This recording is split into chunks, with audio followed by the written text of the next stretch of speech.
Kebutuhan mendesak, kadang jadi momen warga harus putar otak. Mencari pinjaman pun jadi salah satu alternatif agar mereka bisa mendapatkan dana tambahan tanpa harus menanti gaji atau pendapatan lainnya yang butuh waktu lama. Banyak sistem pinjaman yang kini merebak. Namun tak semua mudah dan punya resiko kecil bagi nasabah. Nah, Gadai pun bisa jadi salah satu alternatifnya. Warga bisa mendapatkan pinjaman dengan persyaratan yang relatif lebih mudah jika dibandingkan penyedia layanan pinjaman lainnya. Dua, masyarakat tentunya tidak mau ribet atau dalam tanda kurung secara prosedural, dia maunya cepat dan sebagainya.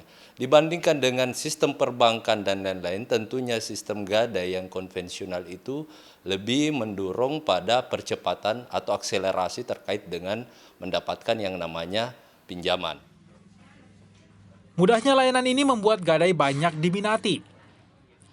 Perusahaan penyedia Gadai, termasuk Pegadaian pun tumbuh subur, termasuk di Makassar, Sulawesi Selatan. Omset Gadai cenderung naik. Hingga semester 1 2024, laga Pegadaian Makassar naik lebih dari 200 miliar rupiah. Bisa dilihat, laba kami meningkat 0,25%, 273 miliar. Jumlah nasabah kami dipicu oleh kenaikan harga emas. Bagi masyarakat, Gadai memang bukan hanya untuk kebutuhan hidup.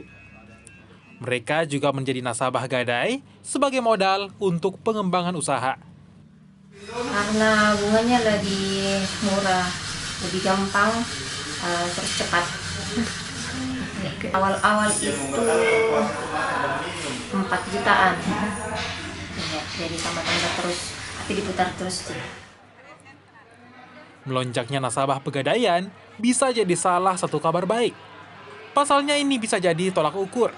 Semakin meningkatnya pemahaman warga terhadap literasi keuangan. Mereka mulai mencari tempat pinjaman yang lebih aman dan menghindari resiko lebih, termasuk saat menggunakan pinjaman daring alias pinjol. Ketiga, tentunya dengan ada Pegadaian, kita harapkan bahwa lintah-lintah darat, pinjol-pinjol dan sebagainya itu tidak mampu lagi untuk menggoda masyarakat dengan adanya yang namanya Pegadaian. Gadai bisa jadi salah satu solusi demi mendapatkan pinjaman.